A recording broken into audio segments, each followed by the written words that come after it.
সুপ্রভাত বন্ধুরা, কেমন আছো তোমরা সবাই? আশা করি তোমরা সবাই অনেক ভালো আছো আর আমরাও বেশ ভালো আছি।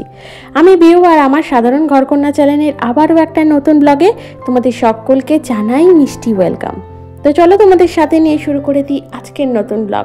সকালে ঘুম থেকে উঠে বাইরের যা সমস্ত কাজকর্ম থাকে তোমরা প্রত্যেক দিনই জানো, সেগুলো সমস্ত কিছু কমপ্লিট করে একদম কাপড়টা চেঞ্জ করে মানে গাটা হালকা একটু ধুয়ে ফ্রেশ হয়ে নিজের একটু স্কিন কেয়ার করি। সকালে হালকা করে একটু সানস্ক্রিন ইউজ করি, চুলটা একটু ভালো করে বেঁধে নিয়ে নিজেকে একটু পরিপাটি করে গুছিয়ে নিই।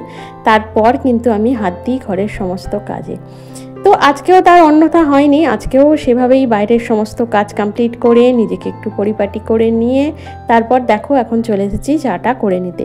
আসলে এর আগে কিন্তু খেয়ে নিয়েছিলাম কিশমিশ ভেজানো জল। এই কিশমিশ ভেজানো জলটা হচ্ছে আমার এখন রুটিনের আর কি মধ্যমণি যাকে বলে।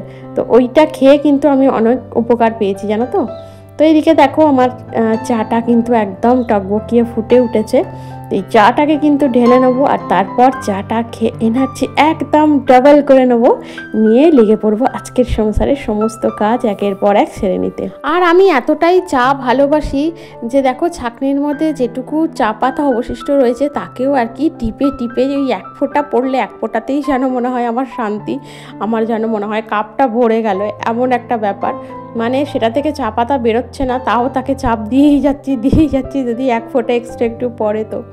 তো এদিকে দেখো চাটা করে নিয়েছি। মনের বাপি তো দুধ চা খায় না, তাই ওর জন্য একটু আদা দিয়ে চিনি ছাড়া হালকা লিকার চা, আর আমার জন্য দুধ চা। দুটো ঘরের কিন্তু দুটো বিছানায় একদম টান করে গুছিয়ে নিয়ে মানে চাদরটাকে আর কি টান করে গুছিয়ে নিয়েছি, আর ঘর দুটো পরিপাটিভাবে পরিষ্কার পরিচ্ছন্ন করে নিয়েছি। আর প্রত্যেক দিনই তো তোমাদের সাথে এই কাজটা আমি শেয়ার করি, তো আজ আর কি করলাম বিছানা গুছিয়ে নিয়েই তোমাদের সাথে শেয়ার করছি। আর এদিকে দেখো এই প্লাস্টিকটা বিছানার উপর রেখেছি, তারও একটা কারণ আছে। এর মধ্যে হচ্ছে মনের কিছু খাতা আছে। আমায় বললো আমি যেমনভাবে রেখে গেছি ওইভাবেই যেন থাকে, তুমি ওটাকে ঘাঁটবে না জানো। তো মানে আর কি মানে একদম নতুনই পেজ, ওর মধ্যে মনে হয় কিছু লেখালেখি করবে। তো এদিকে দেখো জল খাবারের সময় হয়ে গিয়েছিল, তাই মনের বাপির জন্য দিয়ে দিচ্ছি একটু ছাতু আর মুড়ি। এদিকে তো দেখলে মুড়ি নিয়ে নিয়েছি আর দিয়ে নিচ্ছি এখন একটু ছাতু। আর এই ছাতু মুড়ির মধ্যে কিন্তু আগে মনের বাপি একটু হালকা চিনি খেত, হালকা একটু আখের গুড় খেত, কিন্তু এখন আর ইদানিং চিনি আখের গুড় কোনোটাই খায় না। ওর মধ্যে দিয়ে দেবো কটা খেজুর আর মাঝে মধ্যে কাঁঠালি কলা দিয়ে দিই। তো আজকে আর কাঁঠালি কলাটা বাড়িতে নেই, তো সেই কারণে কাঁঠালি কলাটা দেওয়া হলো না। তো এই খেজুরটাকে এই দেখো হাতে করে দানাটা ছাড়িয়ে এভাবে ওকে দিয়ে দিই। আগে কি করতাম জানো তো, আগে না একটু ব্লেন্ড করে নিতাম মিক্সিতে। খেজুর, আখের গুড়, কলা এই তিনটে দিয়ে একটু ভালোভাবে ব্লেন্ড করে নিয়ে তারপর এই ছাতুর সাথে মুড়ি দিয়ে ওকে দিতাম, ও বেশ ভালোভাবে খেত। ইদানিং বলে আর ব্লেন্ড করতে হবে না, তুমি আমাকে এমনিই দাও, আমি এমনিই খেয়ে নেবো। তো সেই কারণে ও যেটা বলে সেটাই করি আর কি। যাই হোক, ব্লেন্ড করলাম না, ওকে এমনি ছাতু মুড়ির সাথে দিয়ে দিলাম। এবার জল দিয়ে ওটাকে মাখিয়ে খেয়ে নেবে। আর এদিকে দেখো মনকে একটু হরলিক্স গুলে দিচ্ছি, কারণ বাড়ি এসে কিন্তু ওই কিছু খেতে চাইছে না, এতটা পরিমাণে গরম হচ্ছে, অনেকটা দূর থেকে পড়ে এসেছে। সেই কারণে ওই কটা বিস্কিট আর একটু হরলিক্স বললো খেয়ে নেবো। তো সেই কারণে এখন একটু হরলিক্স গুলে দিয়েছি, আর বিস্কিটটা কিন্তু আগেই খেয়ে নিয়েছে। আর এদিকে ওর খাবারটা ওকে ঘরে দিয়ে আসছি। আর আমি আজকে ভাবছি আমার না একটু সমস্যা হচ্ছে জানো তো, হয়তো তোমরা ভয়েসে বুঝতে পারবে, আমার কথা বলতেও একটু সমস্যা হচ্ছে, ভয়েস ওভার করতে তো প্রচণ্ডই সমস্যা হচ্ছে। কারণ আমার একটা আর কি মানে মুখের ভিতরে একটা দাঁতে আর কি একটু ক্যাভিটি দেখা দিয়েছে, তার জন্য না প্রচণ্ড পরিমাণে যন্ত্রণা হচ্ছে। এতটাই যন্ত্রণা হচ্ছে কি বলবো, মানে ডক্টর ভিজিট করেছি, তো তিনি বলছেন একটা ছোট্ট আর কি সার্জারি করতে হবে। তো সেটার জন্যই জানো তো মানে প্রচণ্ড পরিমাণে আর কি কষ্ট পাচ্ছি আমার মুখের ভেতরের এই দাঁতটা নিয়ে, মানে প্রচণ্ড পরিমাণে কষ্ট পাচ্ছি। তো সেই কারণে লিকুইড ছাড়া কিছু খেতেই পাচ্ছি না। তো দেখলে এটা ছাতুর মধ্যে একটু কয়েকটা বাতাসা দিয়ে একটু রেখেছিলাম, বাতাসাগুলো একটু গলে যাওয়ার পর আমিও আসলে চিনিটা একটু অ্যাভয়েড করি জানো তো, চিনিটা খেতে চাই না, একটু অ্যাভয়েড করি। তো ওই সারাদিনের চায়ের মধ্যে যতটুকু চিনি পড়ে ব্যাস ওই একবার বা দুবার ওই চাটার মধ্যে যতটুকু চিনি পড়ে ব্যাস অতটুকুই, এক্সট্রা চিনি আমি একদমই খেতে চাই না। তাও একদম হালকা চিনি দিয়ে চাগুলো করি, একদমই হালকা। এদিকে দেখো ওই ছাতুটা গুলে নিয়েছিলাম, একটু ওই বাতাসা দেখলে তো কটা দিয়েছিলাম, দিয়ে ছাতুটা গুলে ওটাই আর কি জল খাবারে খেয়েছি। তারপর স্নানটা সেরে নিয়েছি, আর এখন দেখো করে নিচ্ছি একটু স্কিন কেয়ার। এই স্কিন কেয়ার করে এখন তো আমি পুজো করবো না, করবে হচ্ছে আমার মেয়ে মন তো এখন পুজোটা করছে। তো ওর আর কি সমস্ত মানে এখন একটু লেখালেখি করছে, তো লেখালেখি কমপ্লিট হয়ে গেলে স্নানটা সেরে তারপর ও পুজোটা করে নেবে। আর মেয়ে আবার এদিকে বায়না করছে যে আজকে যেহেতু সানডে, আজকে একটা চিকেন খাওয়া হয় ওর। তো আমার শরীরটা খারাপ বলে আমি বলছি আমি আজকে সেরকম কিছু পারবো না, শুধু চিকেন আর ভাত করবো। বলছে মা তুমি তো সেই ভাতই করবে আর চিকেনও করবে, তার থেকে আমাকে একটু বিরিয়ানি করে দাও ভাতের মধ্যেই, মানে যে ভাতটা আর কি রান্না করব সেই ভাতের মধ্যেই চিকেন আর একটু আলু নাকি দিয়ে দিলেই বিরিয়ানি হয়ে যাবে, একটু মিঠা আতর দিলাম। তাই নাকি, এতই মানে সোজা ব্যাপার সবটাই। যাই হোক বায়না করছিল খুবই, প্রচণ্ডই বায়না, মানে কদিন ধরেই করছে আর কি। তো স্কুল তারপরে ধরো এই শুক্রবার শনিবার এইসবের জন্য আর কি করা হচ্ছিল না, তাই বায়না করছিল, সেই কারণে একটু করে দিয়েছিলাম ওকে আজকে বিরিয়ানি। তো ওই বিরিয়ানির চাল নিয়ে এসেছিলো মনের বাপি, সমস্ত জোগাড়টা করে দিয়েছিল। আর ওরাই কিন্তু এই যে দেখছো কাটাকুটি, পেঁয়াজ কাটা, আলু কাটা, মনে করো আদা রসুন ছাড়ানো, তাকে পেস্ট করা, সমস্তই কিন্তু দুজনে মিলে করেছে আজকে। বলেছিলাম প্রথমে যে আমার শরীরটা ভালো নেই, প্রচণ্ড যন্ত্রণায় কষ্ট পাচ্ছে, আমি পারবো না করতে, তাই বললো আমরা দুজন তো আছি। আর মনের বাপির আজকে যেহেতু রবিবার ছুটি, সে কারণে দুজনে মিলে আমাকে হেল্প করে দিয়েছে। এদিকে দেখো আমি যেভাবে বিরিয়ানি করি সেটা হচ্ছে, প্রথমে তো দেখলেই আলুটা সিদ্ধ করে নিয়েছিলাম, তারপর ভেজে তুলে নিয়েছি। আর এদিকে জল ফুটে গেছে, জলের মধ্যে একটু দিয়ে দিয়েছিলাম নুন, একটু গোটা গরম মশলা, একটু তেজপাতা দিয়ে নিয়েছিলাম। জলটা ফুটে যেতে চালটা ধুয়ে দিয়ে দিলাম এর মধ্যে।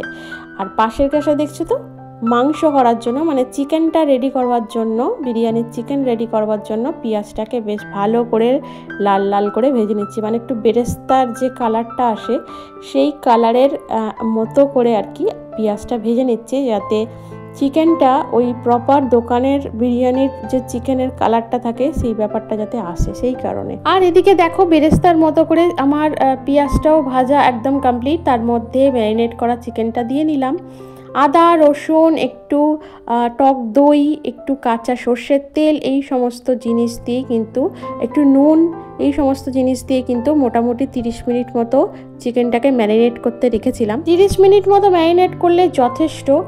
আর এদিকে দেখো চিকেন কষাটাও আর কি করে নিচ্ছে, আর পাশে দেখেছো তো ভাতটাও কিন্তু রেডি হয়ে গেছে। আমি কিন্তু এভাবেই বিরিয়ানি করি, আমি কোনোভাবেই ওই একেবারে জল চাল এভাবে হয় না, যে অনেকে আছে চালের এই যে জলটা সেটাকে কিন্তু অনেকে আছে ছেঁকে ফেলে দেয় না, তারা কিন্তু ওই মাপ নিয়ে করে একটা। আমি দেখো এতটা পরিমাণে রান্না করব, সেটা যদি ভাতটা 19-20 হয়ে যায় তাহলে কিন্তু রান্নাটা পুরো মাটি হয়ে যাবে, সেই কারণে আমি রিস্ক নিই না। আমি এভাবেই কিন্তু বিরিয়ানির জল ছেঁকে, মানে চাল মানে 80% ভাতটা হয়ে যাওয়ার পর কিন্তু আমি জলটা ছেঁকে ফেলি।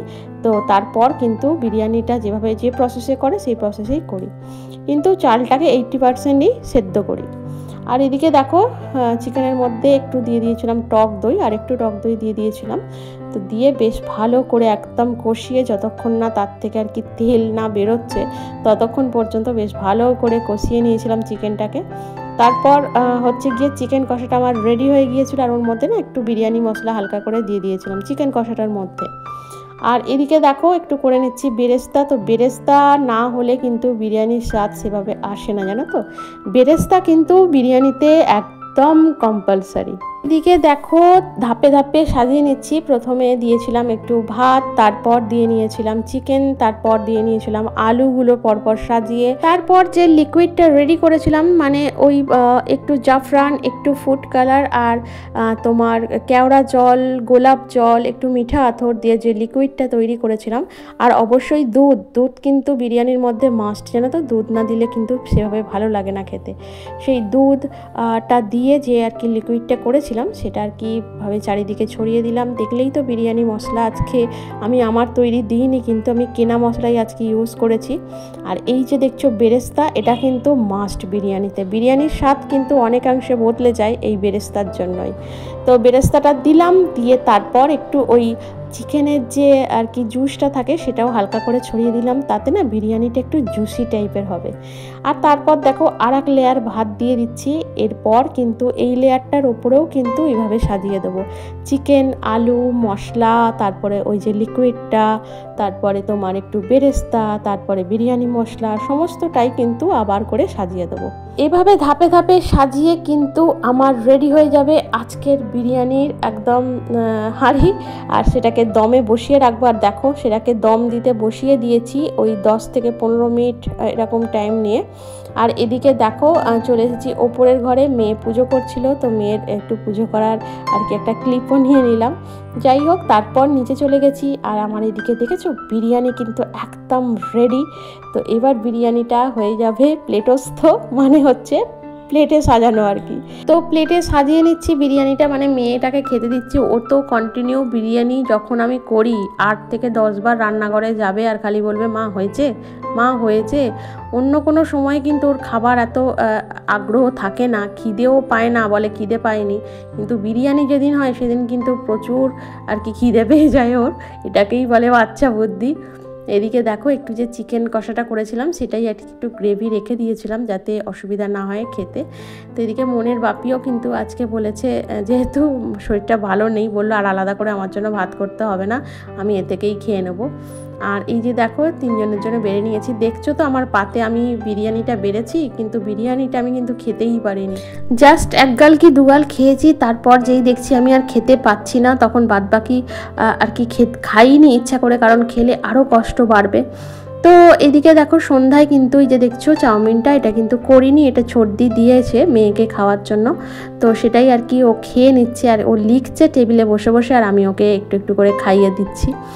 আর হচ্ছে আজকে রাতের ডিনারে আর কিছু নেই এই বিরিয়ানি ছাড়া, কারণ হচ্ছে বিরিয়ানি তো ছিলই, আর যে পরিমাণ আমার শরীরটা অসুস্থ, যে পরিমাণ যন্ত্রণা সহ্য করছি, মানে উঠে আর কিছু করার আমার ক্ষমতাই নেই। জাস্ট একটু এটাকে মাইক্রোওয়েভে গরম করে দিয়েছিলাম মেয়েকে আর মেয়ের বাপিকে। তো দেখা যাক, কালকে ডাক্তারের সাথে অ্যাপয়েন্টমেন্ট আছে, কতটা কি হয়। সার্জারিটা যতটা সম্ভব তাড়াতাড়ি করিয়ে নিতে হবে, না হলে আমি আর যন্ত্রণা সহ্য করতে পারছি না, প্রচণ্ড যন্ত্রণা। আজকের রাতের ডিনারের বিরিয়ানি তো ছিলই, আর তার সাথে চিকেন কষাও ছিল। মনের আর মনের বাপির হয়ে গেছে এটাতেই। তো আজকের ভিডিওটা এখানেই রাখলাম। তোমাদের যদি ভালো লেগে থাকে অবশ্যই একটা লাইক করো, কমেন্ট করো, আমার চ্যানেলটিকে সাবস্ক্রাইব করে আমার পাশে থেকো। দেখা হচ্ছে তোমাদের সাথে পরবর্তী ব্লগে। অনেক ভালো থেকো, সুস্থ থেকো, টাটা, গুড নাইট।